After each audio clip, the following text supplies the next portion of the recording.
So when lady said that recording in progress, that's like official start of the interview.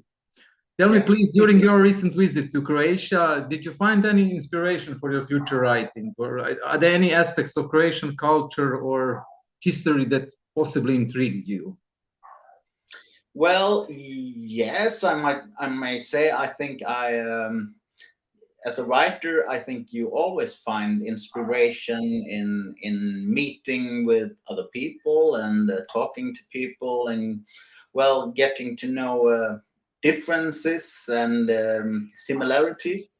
Um, I I can't say that there was a specific thing that made me want to write about this, but there were a lot of great meetings and very nice people who asked interesting questions, and I got a lot to think about.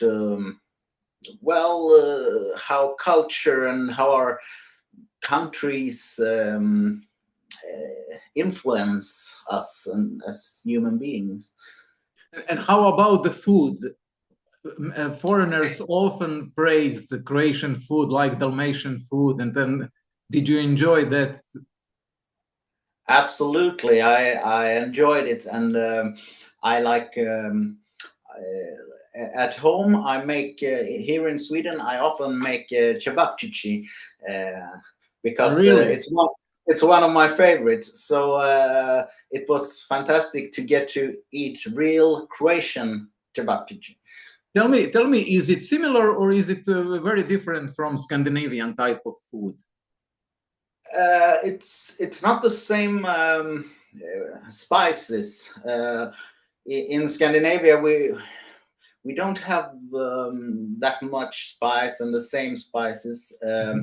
But since we have a lot of people from from the former Yugoslavia coming to Sweden, and they have introduced like cevapcici and other burek and so on. So me myself, I think Swedish food doesn't taste that much. I prefer Croatian food that tastes more. Great. Now that you have mentioned the narrative in here in Balkanian countries, countries of former Yugoslavia, is that Sweden is like voted for. Don't get me wrong if I misinterpreted, but one of the most happiest countries in whole world. Is that just a myth or is it verified information?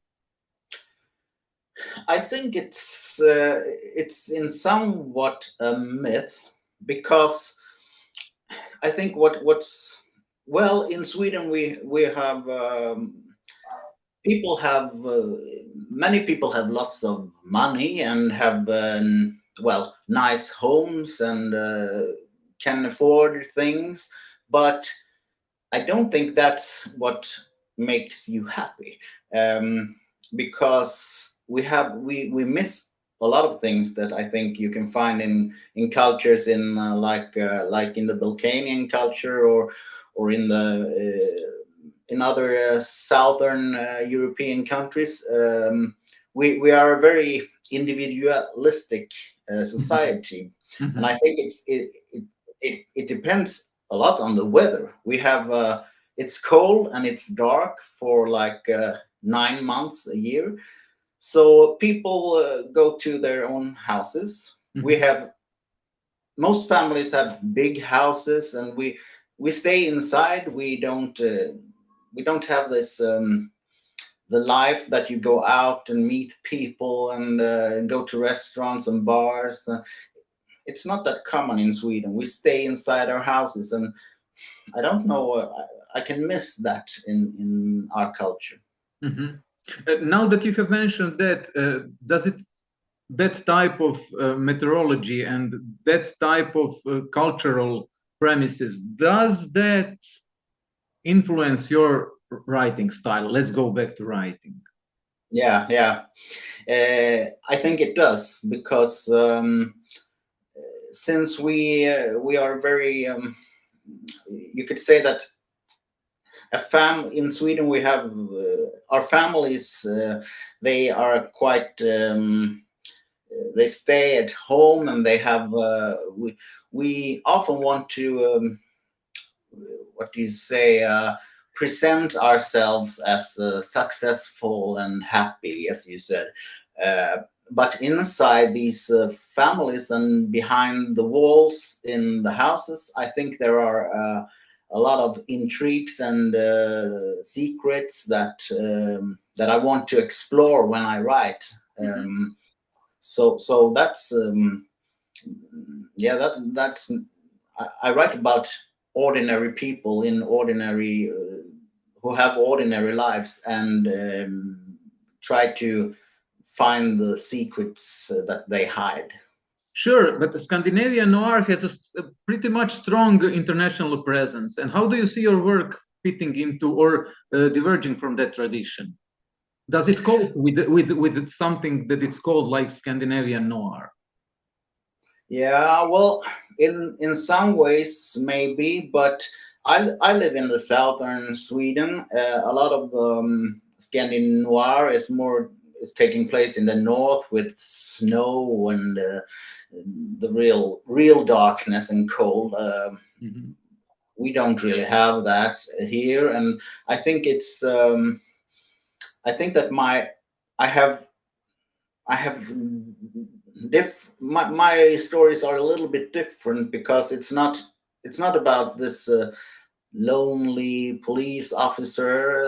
It's about I think it's about more ordinary people who well, my books are published in many countries, and many readers say to me that this could be here this could have taken place here in my country. And so I think it has really a worldwide potential. Like it's not hard to cope with your characters.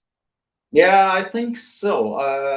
So it's not that it takes place in Sweden. That's not the biggest part of it. I think more it's about my characters, that you can identify with them.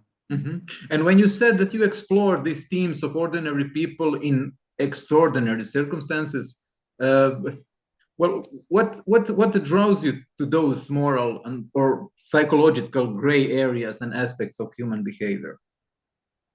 Well, I think it's when I want to write a story, I think I start with myself, and well, I'm a pretty ordinary guy, and I think about what could happen to me, and how would I react, and what would a situation like that do to me. So that's always the start for a new story, and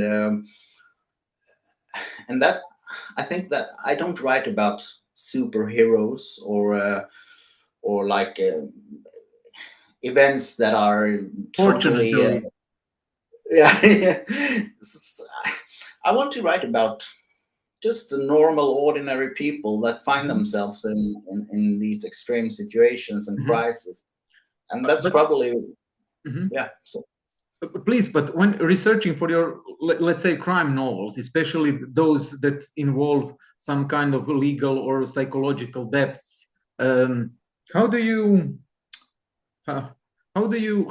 go into the real world system and cases, and how do you manage to balance like realistic and unreal situations? Like, is there any percentage that you use, or that you is there any formula in your writing when trying to put together Scandinavian realism and your imagination, like yourself, like author and writer? Well, I think that I want everything to be realistic. I want it to be that I want it to feel to the reader that this could actually happen, and in some cases cases, something of this has really happened. I'm very interested in well, crime cases and legal stuff, and that's not only research for my writing. It's like a genuine interest in.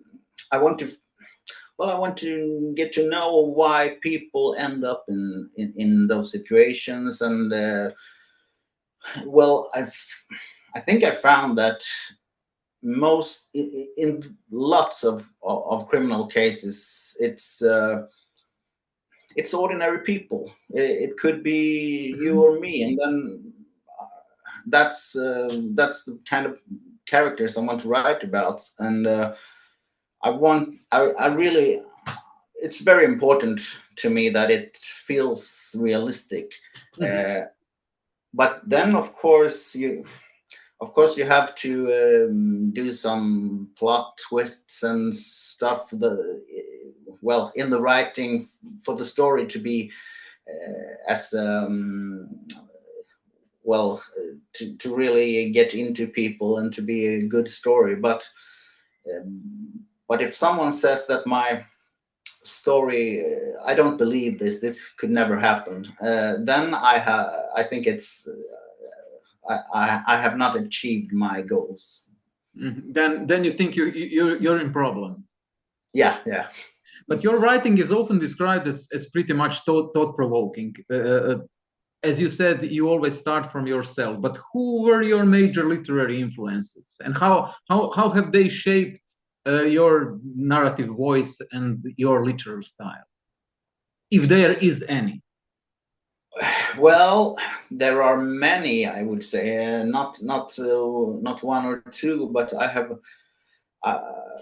I studied literature in the university, and then I was a professor in gymnasium and taught Swedish literature. So I have read a lot from all the classics to modern novels, and I've always been interested in people's behavior and why we are the ones we are and why we do things we do, and you can tell those stories in several ways. You can do it in like thrillers, but you can also do it in totally other writing novels and so on. But I think that's the common thing, that I'm very interested in human beings and human behavior, and that's why I also studied psychology, and so I think that's what literature is all about for me, getting to trying to understand people and the world. And how do you balance how do you manage to balance suspense of thriller and the emotional depth, let's say, of your characters? Because you're, as you said, you're a psychologist, you're interested in human behaviors and a whole range of human emotions, from family dramas to crime situations and that type of stuff. Yeah, I think that's one of the hardest parts, because you have to, when you write crime novels and thrillers, you have to have tempo. It has to happen a lot of things, and so you can't just slow down and go into details too much. And that's what I try to do by. I often write short chapters and try to end every chapter with some new information, a new question that makes the reader want to read the next chapter, and so I work a lot with that to make it to have the tempo of a thriller. But I know some readers and have told me that you fool us, that it's you fool us to read, because we think it's a thriller because of the tempo, but you fool us to read more of a novel. I think I have reached both those who love to read thrillers, but also people who really like to read novels about human behavior. Tell me, please, has the international success of your work, especially now the Netflix adaptation that we cannot avoid, did it change the way you write or think about your readership and the people who adore your special kind of writing? In the beginning, I would say it did. When because it happened very fast. When I had written 5 books before, I wrote A Nearly Normal Family, and when that book was published, it was sold to 35 countries or something, and it was a huge success. And I had never had any success before that, so it really changed everything for me.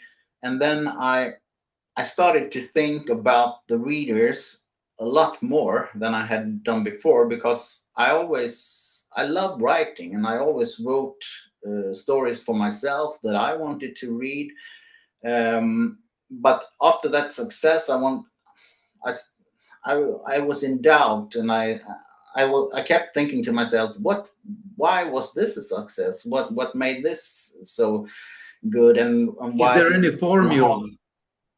Yeah. But I think it went for maybe half a year or a year where I really couldn't write good, because I kept on thinking about this. And then at one point, I decided that there is no formula. I don't know why this became a success, and maybe I have to write for myself. I have to write the way I always have done. I can't think about success or how other readers think, because I can only go to myself.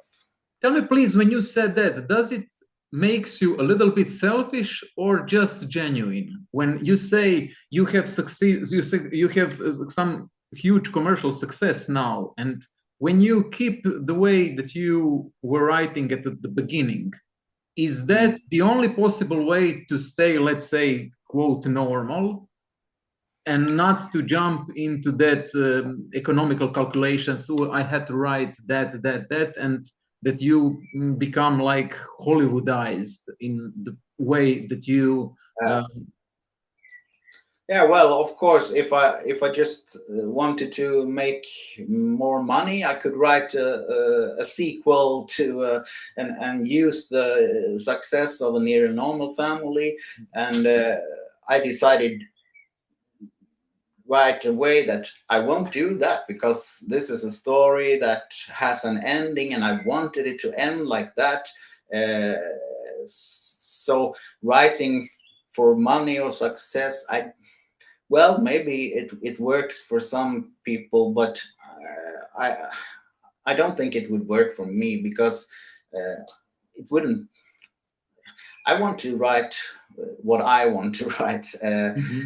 Maybe that's selfish, but it's the only way I can do it, I think. And well, it's an honor if readers like what I write, but I don't think I can do it for them or for money or for success. I have to write what I want to write. So there is no possibility of a nearly unnormal family in the near future. No, I think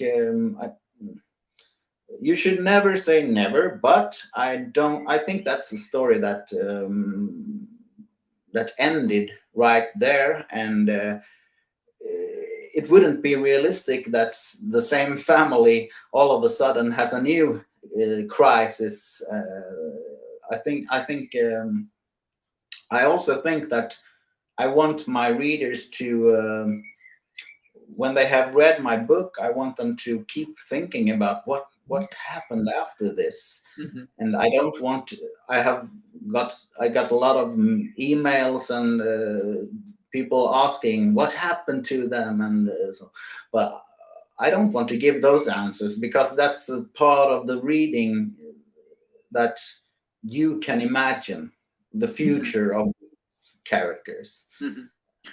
And now that we have mentioned, Nearly Normal Family has been recently adapted and into a Netflix series. And how did it felt to see your story brought to life on screen, and you as a viewer and you as an author, were you involved in the adaptation process of the series, or you have just get the series to see pre-premiere when the series was done?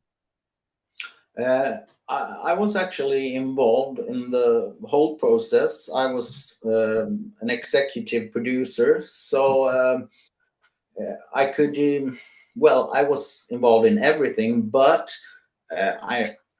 I'm not professional in filmmaking, and Netflix are very good at what they do. So I decided to to trust them in the process, and to trust what they did. And when they told me that this will be the best thing to do, I trusted them. And I also knew that when you have a story, when you have written a story, it won't be exactly the same on the screen. That's like when you have read a book and you see the movie, it's never exactly the same. And Sure. I knew that it would be like that. But then you never know if it's going to be if you're going to like it or not. Mm-hmm. But when I got to see the first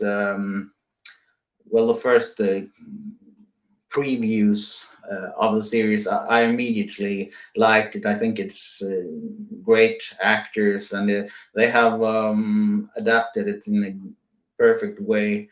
Then, of course, there are things that I'm not that satisfied with, but overall, I think it's a very good adaptation, and I'm really proud of it.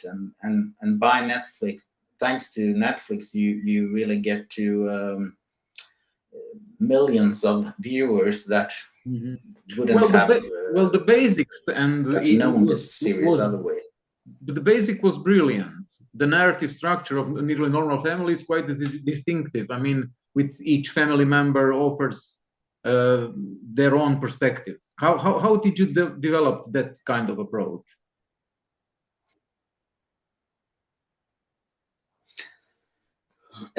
From the beginning, I wanted to write about a father and a daughter. I am a father to two daughters myself, so that's what I wanted to do from the beginning. And then I thought, if I write the father's part first and then get the daughters, it will be like you get to see the same family from totally different perspectives. And as I mentioned, I was a teacher, a professor in many years, so I've also met a lot of teenagers and their parents and so on. And I wanted to write about their different point of views. And then when I had the more I came into this story, I understood that the mother also must have a part in it. And then I made, actually from the beginning, I thought a little about, what if I make the father, Adam, he has quite female traits. He's the one who takes care of the family, and so, while the mother has male traits, more like she's the and she's the one who has a career, and she's quite harsh in some ways. And so that's also one of the things that I wanted to do. I wanted to play with these kind of roles that you have in a family, and also that Stella is a girl that in many ways behaves like a boy. That's also one of the things that I wanted to do. Mm-hmm. Can you give us just a little glimpse into what you are working on next? Is there any adaptation in a pipeline, or new novel on the horizon, or maybe you're waiting for Hollywood to buy and to make adaptation of Nearly Normal Family? Yeah, yeah, that would be great. Well, I'm working on right now. I'm writing a series of books that take place in Sweden in the 1980s and 1990s, where a young woman who becomes a police officer and starts working in different cases. So each book will have different cases, and then you get to know the families and the people who are involved in these crime cases. So maybe it's a bit different from what I've done, because it's police in like, she's the main character, but also it will also be the same as before, because you get to know all the people who are involved. So that's what I'm working on now. And about film adaptations and so on, there are some plans, but it takes a long time, and you never know until you see that they have really recorded it. But yeah, I hope we'll get to see more on the screen soon. Great.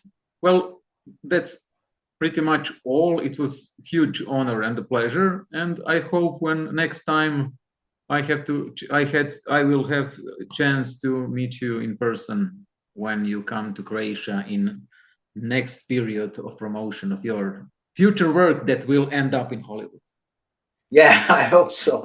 And I'm really looking forward to returning to Croatia. It was such a wonderful country, and so many fantastic persons that I met. So I'm definitely coming back. Great. Thank you very, very much for your time and your patience, and see you then offline. Thank you very much. Thank you. Goodbye. Bye.